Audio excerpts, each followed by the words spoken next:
Boy, talk about technical difficulties to start this thing off, huh? My computer, right as we were about to go on, my computer crashed. How about that? How about that for something different? Something completely unwanted. Well, there's a game for you. Now, I know I didn't do this publicly, but we're here to talk about the Bruins, Toronto here, and the Bruins, Toronto game. So I gotta get Dave Rose on here because Dave Rose probably like, where the hell is he? What's he doing? What's going on? What's up, Dave? Hey, Joe, what's going on? Yeah, I had all kinds of problems. My computer restarted itself. I didn't realize that the updates had started. You know, I hate when that happens. I hear you. Well, anyway, everyone that I talked to today, I actually said, I'm like, I think the Bruins are going to lose this 6-1 tonight. That's what I said to everybody. I honestly thought that myself. The thing is, the Leafs had all these things in their favor, and I honestly think that they should have won tonight. But that just goes without saying because, you know, if you look at what they had going for them, they were at home after that stirring ceremony that went on that actually got me choked up and teary. And the fact that they'd won against the Islanders, you know, basically they overran them. You know, they dominated them, as Right. Jeff Huffman would say. They had like 2-3 days of intensive practice, and this is the result that we get. It's really bizarre. It reminds me of the Bruins when they would have home games like this where they had some kind of pressure or something happened, you know, whatever it may be, emotionally, and they had the same trouble. It was really weird. It's almost like it works against you. You feel so much pressure, it works against you. I know that if I thought the Bruins were going to look like Toronto looked tonight, like you said, it was going to be the opposite, and I thought I was going to be coming on here really pissed off, but not shocked. That the Bruins didn't put a big enough effort out there. But instead it was the other way around, and it was the Toronto Maple Leafs not putting up the effort. I mean, they should have just – I don't understand, like, in any of these hockey games, whether it was the Bruins losing tonight or oh my God, don't say that, or the Maple Leafs losing. I feel like there should be more intensity at some point, you know, more hitting. More intensity all around. I don't see that. Once you're down 2-1, you know, I mean, that intensity should be there the whole game. But I mean, you would thought, like you said, the emotion and everything to begin the game, and you're in Toronto, and you know, I thought you were going to see a swing. Not that this game doesn't mean the season's completely changed and everything has changed. I thought we were going to see a swing where the Maple Leafs now were as good, if not better, than the Bruins, because the Bruins are kind of their stock's going the other way. And Toronto's, I felt, was swinging in the opposite direction. It looked like it was going up, absolutely. But this is just the oddest thing that after all these great, you know, pros that they've got going for them, they can't even, you know, at least score a goal. I mean, for nothing. Well, they scored one goal. They did get that one goal. Oh, sorry, that's right. That was panic. Yeah, my mistake. Sorry, it was just. But the thing to me, it was just so overwhelming. You know, this game that it was. Boston was just smothering the Leafs, and it really bothered me. I got to a point where I was starting to yell at the screen because it was like they were just giving the puck away. Oh, yeah. And there were so many turnovers from the Leafs. Now, granted, Boston, same thing. But not as much as the Leafs, and it just did not seem to me that they were playing with the same intensity as they did with the Islanders. Now, I will grant them this. With each passing period, they did show an increase in intensity, but it just did not seem to add up to what Boston was putting out. You saw, like, the old Bruins tonight. Like, the Bruins all season have looked bizarre, and this was the only night that they looked like, you know, the team. But I can't figure out if they look like that team because of just how different and better they were playing, or if they look like that team because of what Toronto was letting them do. I don't know which way. It's kind of a little bit of both, probably. Well, to be honest with you, the problem is I feel is this whole analytics thing that's been thrown into play with when it comes to the way the teams are playing has again, I'm kind of old school, so I'm pretty that old school too. If I was you, I would want to see at least 3 fights tonight.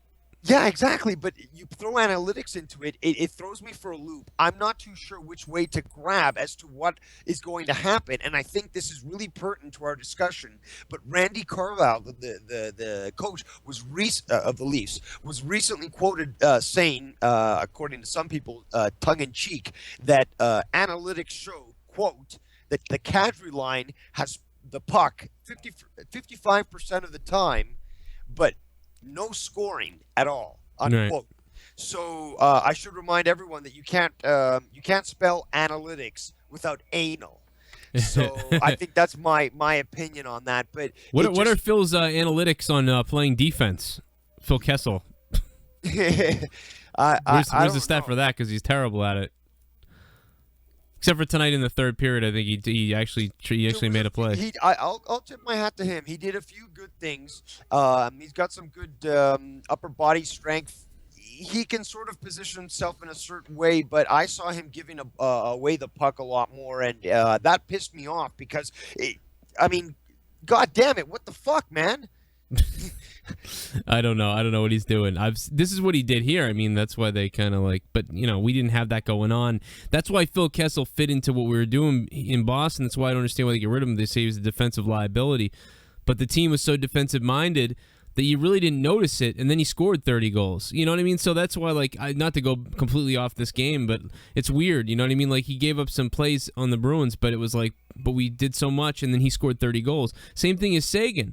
Everybody else did so much that it didn't really matter. We'll take the 35 goals from Sagan if he lets up 5 during the season because of his, whatever. We'll take the friggin' 35 goals. So that's my problem with the Bruins, by the way, is that they didn't keep one of these guys. All right, we got Sagan for Kessel. It worked out. Oh, and we'll give Sagan away now. It's I felt that they played a lot more tight than the Leafs. I mean, the first goal by Soderberg was it was okay, but let me be honest.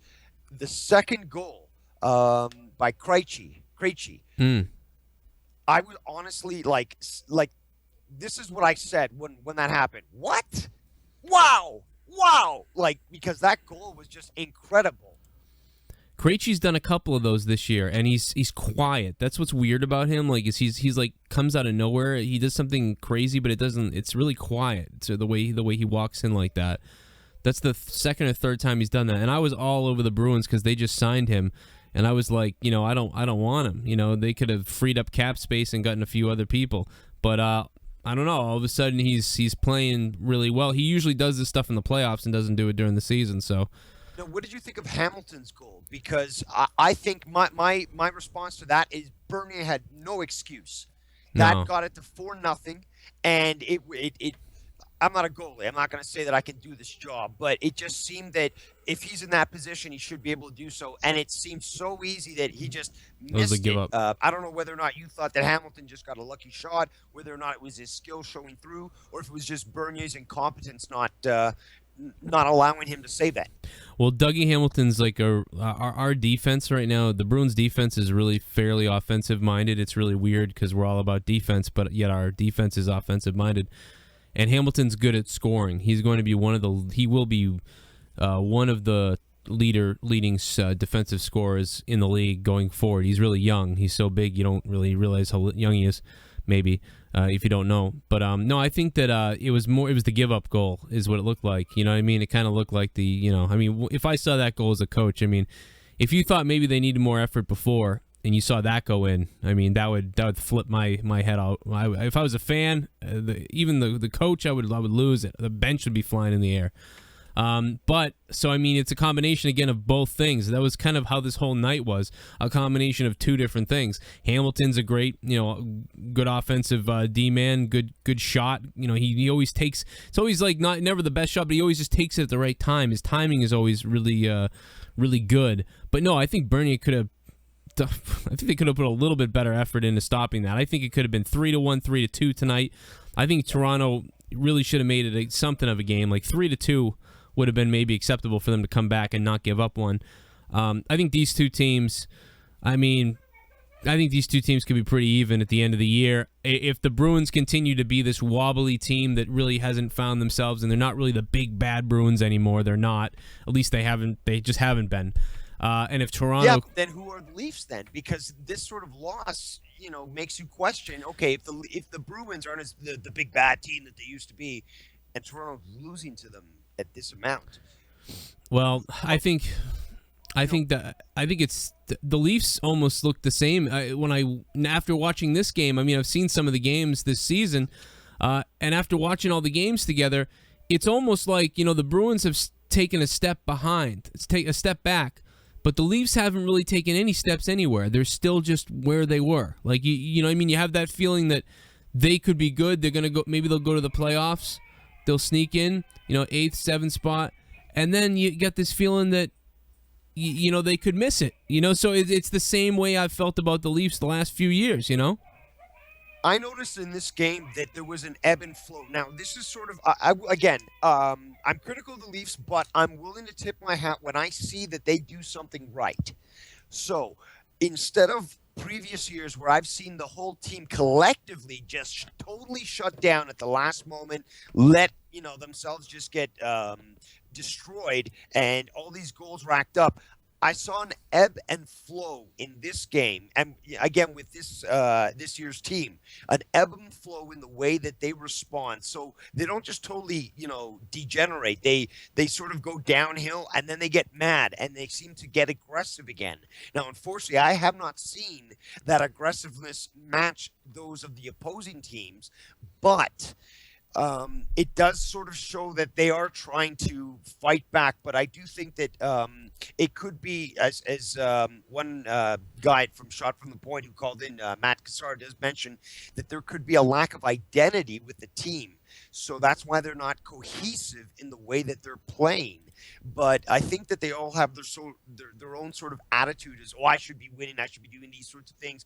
And that sort of causes this reaction that you see that it's an ebb and flow when it comes to their response to getting scored on. So they do try to, again, get aggressive, but then they fail. And then, you see an aggressiveness again, and then they fail. So, I definitely think that that's something that's inherent in the players themselves rather than the organization. Yeah, it's in the players for sure. I mean, it starts with Kessel for me. I mean, that's one of the things that made not to keep harping on Kessel. I mean, it's everybody, but he would. I just always had that feeling like he wants to just give me the puck, I want to score, and that's about it. He doesn't really want to get into anything else. But tell me about Boston. Look at the okay. Granted, there was a fair bit of times actually where they did turn it over. But look at the way that they were playing amongst themselves. They were passing properly. They knew where everyone was. They were willing to give up that puck to get that goal in. I didn't see that with the Toronto team. Yeah, it was really weird. It was like they were all playing for themselves. I noticed that, like playing, their own style. But you're right. There was no connection with everybody tonight on Toronto. I mean, that's what it looked like tonight. I mean, I don't know if that's consistent throughout the season. I've seen them look that way a little bit before, but this was one of their worst, showings of the season, and one of the Bruins' best, and that's really what it is. I think both teams might lie somewhere more in the middle than what they are. But you're right; they have to find their identity. I think the Bruins. We were just talking about the Bruins need to find their identity. We don't know really what they're going to be. They're certainly lost some of their toughness, but at the beginning of the season, they said they were going to go for speed more and, have a different fourth line and everything. Then they called up that Bobby Robbins guy, but then they sent him back down, and now it's, I'm really not sure what they are either. Watching the Bruins, to me, is bizarre. Even though we won tonight, it doesn't seem right. I feel weird watching the Bruins. They are together, though. You know what I mean? A lot of these guys are familiar with each other when you mention that. These guys have been on the team now. Everyone, most of them, the core, for more than 3 years. So we're missing some pieces, like Johnny Boychuk. Char is injured. That's another thing about the game tonight. I say 6-1, and one of the things I was going to say was, the Bruins, we've had a lot of fun, laughing at Kessel and booing when they're in our building and just beating up on them and having a blast with that. And then all of a sudden, the last year during Game 7, it was like, well, holy shit, Kessel finally is able to score on us. He's finally snapped out of it. We can't really rag on him anymore. He's finally, broken through this thing. And then we came back in the Game 7 and all that stuff happened. But so I thought going in tonight, well, now Kessel doesn't have that monster on him because he is intimidated. I'm telling you, I can tell when I watch, he's got to worry about Chara all over him. Chara's job is to cover Kessel. He's got Chara, Seidenberg, and they really give Kessel a problem. They really, really give him a problem, especially if you watch before he finally opened up with a couple of goals last season. Was it last year? Am I thinking of the year before? When was Game 7, the Toronto playoffs in the first round against the Bruins? Was that last year? I think maybe the year before. Oh my goodness, it was, wasn't it? I'm out of my mind. But I think maybe Kessel scored in the regular season last year too. So we had a couple of 2 or 3 years of really owning Kessel and really doing well against. I think we did really well against Toronto because of the whole Kessel thing. Like fired everybody up and we got even more aggressive. But not tonight. I was like, well, there's no Chara out there. Kessel can really open it up tonight. I think Kessel's going to have 2 goals, maybe 3 goals. I think the Bruins are going to lose 6-1. You got the celebration. I mean, not the celebration, but the memorial / celebration of being a Canadian, being in Canada, celebrating hockey. Screw you type of thing. We're proud, that type of thing. And I watched the opening ceremony, which was just greatly done, by the way. The beginning was so good. I would say it was very respectful, very somber, and it was not opulent or over the top. It was exactly what it needed to be. And you made a great point on one of your previous videos where there's no need to mention the pieces of scum that do these sorts of things. We have to mention those that actually try to protect us from these sorts of things. I don't understand. You can go look at some of the comments now in that video. It's amazing the people that are defending the articles. It's the most bizarre thing I've ever seen. The article today, I posted it on my Facebook. I got to go find it now because it really, really made me want to throw up. I don't think people understand that it's sort of subliminal what happens over time. Is if you've ever seen the movie Natural Born Killers, where everyone's like, we love Mickey and Mallory, like they're so cool. Like I don't really like mass murder, but they're cool. It's like that's what happens. On Yahoo.com, there's a picture of the kids lining up in FBI, and then to the right, there's a big, huge photo of this fucking killer, and then below that, it says, "Who is Jalen and who is his name with his name there? Who is he?"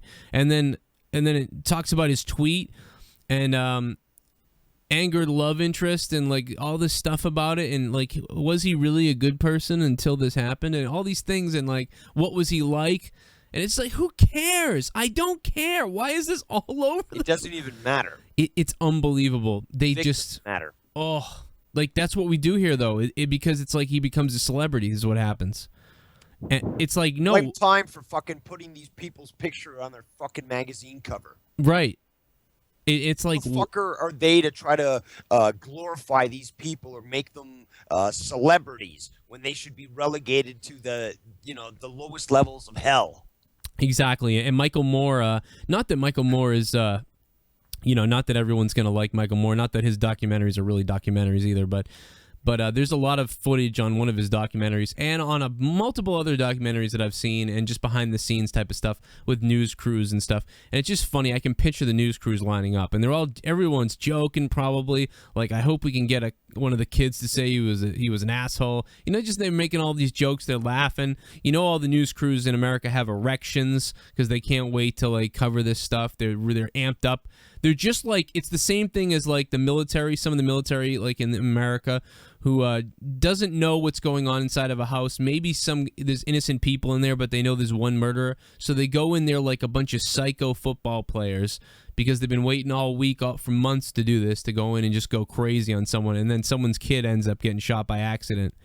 It's the same thing. Those reporters are geared up and ready. They don't care. They're like animals just waiting to tell this weird story. And the way they talk, it's weird. Listen, you have the right to cover stuff. My problem actually isn't that they cover things sometimes. It's how they actually act about it. You're like, these people are actually like terrible. Like, I'm a fucking asshole myself, but this is unbelievable. Like the black guy in New York that got killed, maybe some of that like was accidental and whatever. None of that. But what I really got angry was when he got carried in the ambulance and the guy who choked him out was laughing his ass off and stuff. And it was like, oh man, if I sent that guy to the hospital, even if I was just doing my job, trying to take him down, I'd be worried. I'd be like, God, I hope that guy's not dead. I want to kill him. I want to just take him out. Did you see that cop recently in New York that kicked? He was a plainclothes cop. He kicked another uniformed cop in the head, thinking he was the suspect, while the uniformed cop is trying to wrestle the suspect on the ground. And he kicked him in the head like, the typical, oh, that's a black guy, let's kick him in the head, full boot type thing. Right. And when he realized he was a cop, because the bystander who was filming said, this guy the cop kicked another cop, he sort of, patted the guy on the head, was like, oh, I'm sorry. Sorry, Tim. Yeah, a little too gung-ho there. You got to take a look at the color of the person, right? Isn't that the cop policy? Make sure he's black before you make the attack. Yeah, you really have to. These cops have to undergo some sort of a restraint. It's weird because you can watch hockey players do this all the time, and it's amazing the restraint that they have sometimes. Like this guy might have just slashed your teammate in the neck, and your teammate's neck's bleeding. Then these two guys will get in a fight, and especially like Sean Thornton, I'm just going to use him because he was on the Bruins for so long and he fought all the time. And except for maybe like one or two times, just about every single time he ever fought, even if it was a crazy intense thing, the guy would fall down. Sean would not throw another punch. He wouldn't continue to beat him on the ground. He would, all right. There were times where you could see his arm was cocked and he would stop and let go. And most hockey players and most fighters usually do that. They understand when it's over. But if the cops are going crazy, that's a personality trait, or that's an anger management thing, or that's a whatever. And I'm not saying the cops don't have the rights to protect themselves, because they should, but in fact, both of them have that blood flowing through their veins and all that testosterone and stuff, but the hockey player isn't the one who's going to take this stick and start to bash someone's head in. Right. So, we have to understand that one of these groups of people that, are both faced under, fairly amount of stress and pressure, isn't overreacting when it comes to things that they see in their job. Right, exactly. And, hey, whatever, though. It was a great celebration sort of tonight. I'm glad. There's a lot of people. There's already people like...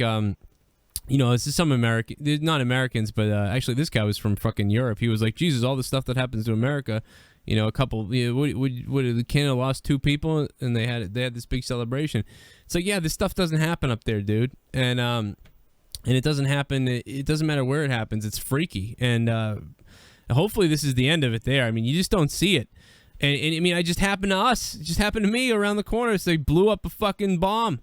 And, someone that I play hockey with, the guy's kids knew the kid, and his kids are all upset about it still. The kid that died, the little kid that died. I didn't even know it's that close to me. It's crazy. It's hard for it's hard to understand until it happens near you. You know what I mean? I think that I think that sometimes people think Canada's just like, oh, they're quiet. They're not gonna do anything. That's why most of the time stuff doesn't happen too. But like I said, you put a gun in a hockey player's arms. Look out. You don't want to mess around, and it's just terrible that happened. But look what happened with the glorification of those guys. Pictures of them everywhere. You know who these guys are now. You know what they've been doing. You've seen all these stories. You've almost got to see you've got to see their lives, all the people that took pictures with them. You got all these great stories, and everyone's kind of like surrounded by it, and it's such a positive thing.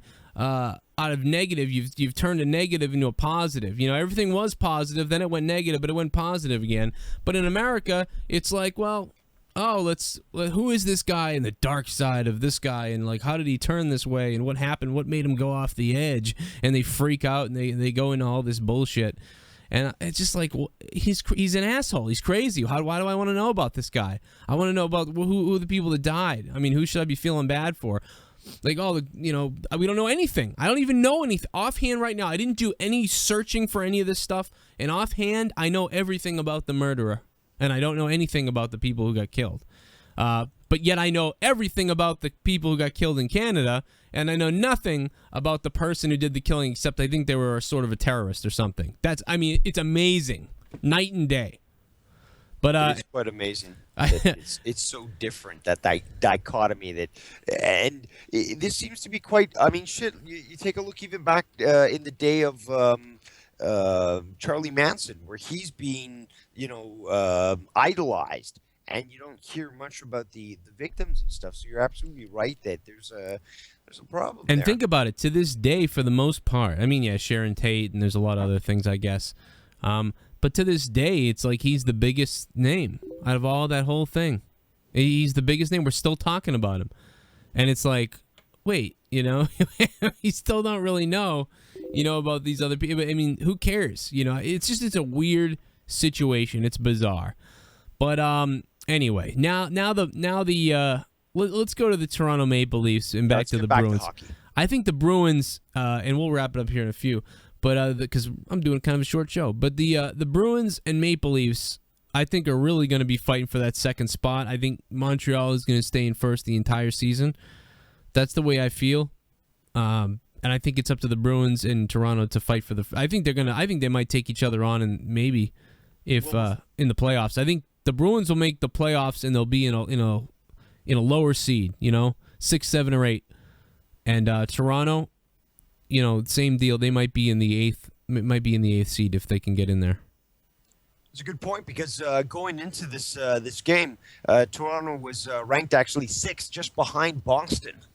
So this might just be fairly tight. And I will say that in this game, that at certain points it was tight. But again, Toronto was not playing up to their ideal. We've seen that they can play. We know that. So again, something is happening. They weren't able to face up against what they were facing with the Bruins, and clearly they're going to have to be working on their lines. Or I don't even know anymore what the fuck is wrong with the Leafs. Right. I just know that when you compare them to other teams, they're not performing the way that they're supposed to, and that they can with the skill that they have on their team. By the way, I forgot how the league's set up now. I'm thinking we're in conferences and stuff still. I'm all messed up. Oh yeah, I just want to quickly say that I was looking back on I was just replaying the PBR here on the only Leaf goal really of the game, panic at 5:33 of the third period, and it was right off the top of the Tuukka was pissed. The goalpost. It was actually really good. You know what the problem was? Really, if you look at that again, if you're looking at it, you'll see Rask is really upset, and he actually yells at Hamilton. You can tell Hamilton looks like he wants to play goalie on the left side of the net instead of actually guard the stick of the guy who's open in front of him. Just as a defensive, as how that's a goal. If anybody was watching, if you're Hamilton, you have to be on that guy's stick. You can't be trying to play Tuukka's position, and that's what he did, and that's part of why the goal went in. Just a great shot, a great setup, great job knowing where to be, knowing that Hamilton, was backed off a little bit, yep. And bam, that's what happens. That's how a goal happens, and right behind the net, and you can do that against the Bruins this year. That's the one. That's the other thing is that Bernie is not a bad goalie. That's the thing. I think that 2 of the goals he could have easily blocked, no problem. But right. The problem, I think, and I've seen this with Reimer as well, is that the Leafs aren't working with their goalie. They're getting in his way. They're blocking him. He can't see, and they're getting the goals in. Yeah, like you said, it's not cohesive. They're not together. Exactly. That's the problem. The word is cohesive, and that's what the coach needs to start stressing. Or dude's doing something in practice. I don't know what you do in practice to fix this, but you have to do it. You can't just rely on the same thing every night. I mean, what does Phil Kessel have? 4 goals. Where was Bozak tonight, by the way? Bozak was in a few good places. He didn't get the goals in. I love Bozak, not only for what he does, but just the name Bozak. It just falls off the tongue. Bozak. But, I will tip my hat to Rask. He did a great job tonight. Not only just from the great work that he did defending goals, but just the way that, again, like you're saying, cohesion, the way he worked with his team, knowing where people were around him. Yeah, and the Bruins haven't looked like that. The Bruins have looked a lot like the Leafs in the way. What happened? So, what happened today with the Bruins? Like, how did they perform perform again with all these odds against them? How do they perform so well in Toronto? I think some of it is knowing that there are odds against them. Also, kind of coming in with the odds against them. Think about it. Coming in with that bad loss that we had. We had a bad loss the other night. Yep. And so you come in with that. You feel less pressure because you're the away team. Toronto's feeling all the pressure. You're in Toronto. You got the ceremony. I think that had a lot to do with it. I really believe that. These ceremonies and these special events before games can hurt the home team, I think, a lot of times, and make them kind of nervous. And almost like almost at the beginning of a playoff game or something like that, where you see both teams are sloppy and feeling each other out and it doesn't look right. Except what happens is the home team comes out like that, but the other team doesn't because they're just chilling out and they're the away team and they have nothing to do with it. They feel. And that's what I think it is. Good point. And also the coach probably ate their assholes out. You're coming off, you got exactly what you would think. You got the best Bruins game of the season tonight. That's what you got. And it's coming off of a lot of problems. And then what do you got with Toronto is the ceremony and the shakiness, and there you go. And probably a team that's just a little bit behind the Bruins. But if you get into the playoffs, you get a Toronto Bruins matchup, Toronto should know. Most likely they played an even tougher, a better Bruins team 2 years ago. So if you can get in the playoffs and play the Bruins or someone like that, you got to know that you could beat them. You can beat them. It's hockey. Everybody's really close. A lot can change from now and then. Yeah, I mean, you could lose tonight 4-0. You could win the rest of the series, so it doesn't matter. There's plenty of time. There's moves to be made in the league. Can I tell you who I don't like on the Toronto Maple Leafs? I hate this guy. I hate Dion Phaneuf. I don't like him. Only one. All right, I don't like him. I don't like the way he plays. Oh, let's move on from Dion real quick. How about Clarkson? What was wrong with him tonight? He was out of his mind. I mean, like at least he was doing something though, because I noticed him. Phaneuf, though. Okay. What the fuck is he giving to the team? Is he captain? Is he what is he doing to inspire the team, to lead them? I didn't see nothing. He is a stone. He is just roll a stone down a hallway. I mean, they need to figure out something with him. Just move. I mean, I guess you can't really. I don't know if you could say you can't afford to. I think it's just I expect more from someone like him. His name, what he's done in the past, his veteranship, all that stuff. Yeah, you're right. You expect this intangible. You expect some sort of leadership, but really he's just this ghost in the night with the name, and he's playing D. So it's like, what is it? Is it the team that's bringing him down? Is it him that he's reached the end of the road? What is it? When it comes to this, that is causing these sorts of problems. I don't know. At least in your view. I think it's frustration I think it's just frustration. I almost feel like when I look at him, he looks around and thinks, ugh, like these younger people, like an old dog where a puppy's jumping up all over. That's what he's like. He's just, ugh. I don't feel anything. There's no passion from him or anything like that. Cabriolet, when he came to the Bruins, even at least he had a little bit of something, but people were kind of feeling that way about him. I mean, but what are you going to do? Get rid of Phaneuf, and then who you need a D guy? I mean, at least he's doing, he just kind of does his job and get out of there. But you need someone else. There needs to be somebody, and they could do this if they could work it out at the trade deadline with somebody. I don't know who they would get rid of or move, but Phaneuf. But you need that D man. But yeah, McQuaid looked nice tonight on Boston's side. McQuaid almost nice and aggressive. Almost broke his neck tonight. Yeah, he's done that a lot. Speaking of breaking things, what about the referee's fingers there? Oh my God! Those? I don't know. It looked whatever it was. I was like picturing a sideways finger. Something like that. I was like, whatever that is, it's got to be disgusting. Something is really not right. Because most of the time, if those guys get hurt, they just stuff their hand in their pocket or something, and they figure it out later. But for him to have to come off, I wonder what the hell was wrong with him. And, McQuaid's run into the boards like that before. He's kind of weird when he goes down. Yeah. That penalty was one of those things where it was a penalty, I think, but it was really accidental. It was just an accidental penalty, is what I feel like. The Bruins penalty was somewhat of a trip, I feel like, too. So both penalties kind of were similar to each other to me. McQuaid's gone into the boards. A lot of penalties tonight. Yeah, those were the two that really stuck out to me, though. I can't remember the other ones too much. I feel like the other ones were all legit. There wasn't I could be wrong though because I missed a lot of the calls. Joe, I'm not sure what you watch when it comes to hockey, like what channel or anything, but at least the channel I was watching CBC. The assistant coach threw the towel onto the camera box or the in the penalty box. Oh, He threw the towel over the camera. I can't remember who it was that was in the penalty box at that point. I'm just looking through my notes here, but yeah, basically, actually, it was in the first period. I can't remember. I think it was Bergeron. Yeah. No, not Bergeron. Sorry, I can't find it right now. But I bottom can't line is remember. that it was the Leafs, and he threw the Yeah. towel over the camera to just block any view of the reaction to the goal. That's The weird. first Yeah, goal of Boston. And actually, the commentators on CBC were saying the exact same thing. that's funny.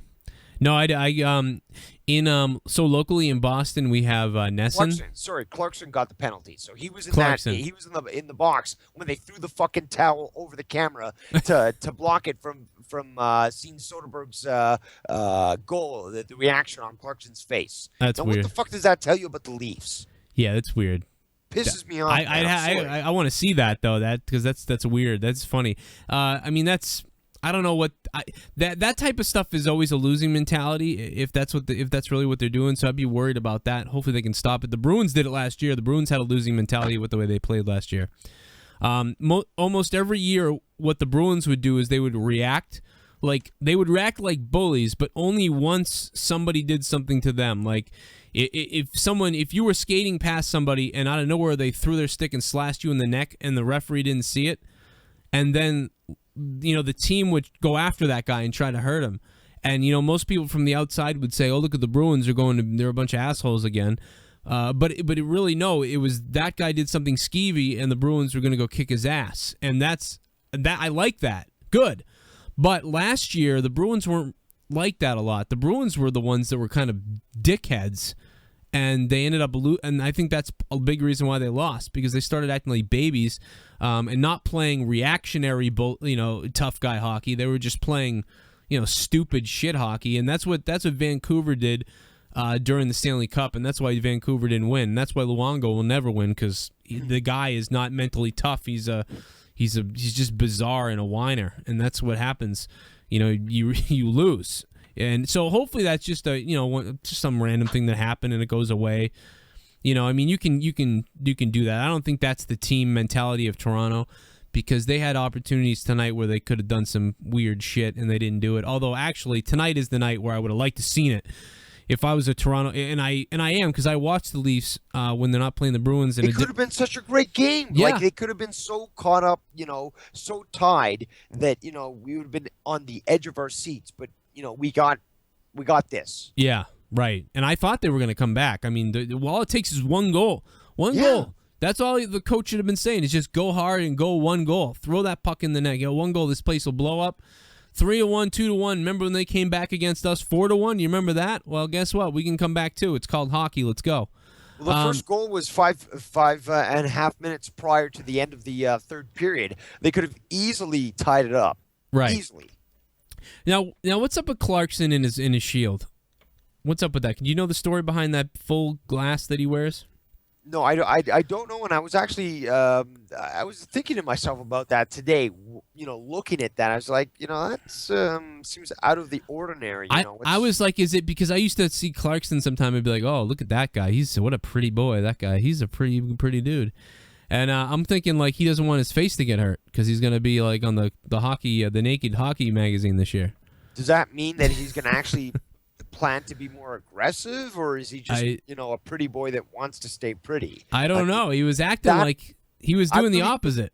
Sorry to interrupt, but I actually think that sort of identifies a lot of the Toronto cultures. Is this person thinking more about themselves, or is this person more than willing to take the hits, get injured, ruin their face up, get scars everywhere just to do their job?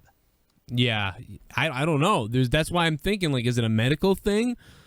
But he can't just want to wear that out of nowhere. You know what I mean? Those things are the most uncomfortable things to wear. Yeah, that can't be right. He can't want to wear that on his own. And like I said, he's got a pretty cute face there I'd bang him. So I'm thinking like it's to keep his pretty face okay. I mean, but he was running around out there a little, throwing the sticks around and everything. It's always funny the guy That's his decision, though. He's choosing to wear that. Why? We have to really understand this player's mentality to understand how he's going to be cohesive or not in the team that he's playing for, shouldn't we? Yeah, that's right. And the other thing but he had some of the most dangerous high sticks of the night. I was watching everybody. Yeah, yep. And he's got the most protection on his face, and you wonder what it's about. Luckily, Milan Lucic made the cutoff, and he doesn't have to wear a visor because he would look weird with a visor. Yeah, he was looking good today. He looked all right. Yeah, He's being aggressive. I like that. That's the thing. I need to see aggressiveness when it comes to hockey. I'm very concerned with the analytics that are going to be affecting the way that hockey's played, and I really do feel I've never been a fan of unnecessary fights. I do understand that if your players are getting hit, you need to make sure that they're protected, but analytics seems to be a game totally focused on trying to get the highest number of goals, totally excluding and ignoring the aggressiveness when it comes to the enforcer and the need to balance things out with a level of controlled violence, if you want to call it that. Yeah, that's ridiculous. It would really depress me if the game goes any further than it already is. It really would freak me out. You'd probably start to see some crazy rants from me. I'm already kind of worried about it this season. It seems a little strange even right now, actually. But if they push the envelope even further with it, I'll tell you what, I just can't really see the fighting coming out of hockey. Even if they really shunned against it, at some point someone's going to get sticked and someone's going to come out. Something's going to happen. I mean, even if they made crazy penalties at some point and tried to take it out of the game, I mean, I can't believe you would stop it because it's the most physical, agitating sport that just constantly goes on. But no, they better not do that because you're right. They don't understand the intangibles. And I think Tommy went off on a rant about it, and he's right. And maybe you did too. I know you did, but I know it was a rant and it was real. What he said was these fucking people, some of these people coming up with the analytics, they don't know a goddamn thing. I'm not watching baseball. This is why I don't even watch baseball that much anymore, and I loved it. But I'm just sick and tired of all the stats. I'll watch baseball. I don't want to. No, sorry to interrupt. No, I don't want it. I'll be sick to my stomach.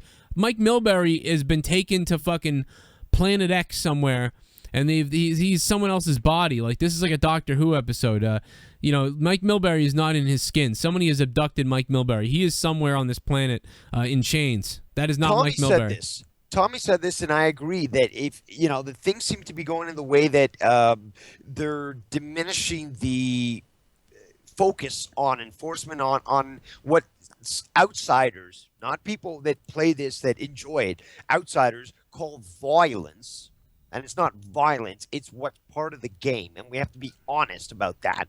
Yeah. And it's just it's pathetic that they're trying to impose their views on a game that's been established for so long and has been shown that we need that sort of balance when it comes to the whole game itself.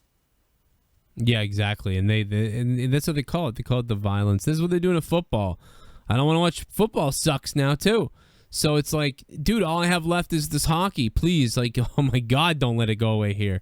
Don't let this happen. What I'm really concerned with is if they diminish the what they call the violence, again, what's needed, aggressiveness in the game, that's needed. If they reduce it any further, what's going to happen is people like maybe Vince McMahon are going to create the XHL in an attempt to try to garner all those people that still desire an aggressiveness, a level of aggressiveness in their hockey that they're not getting from the mainstream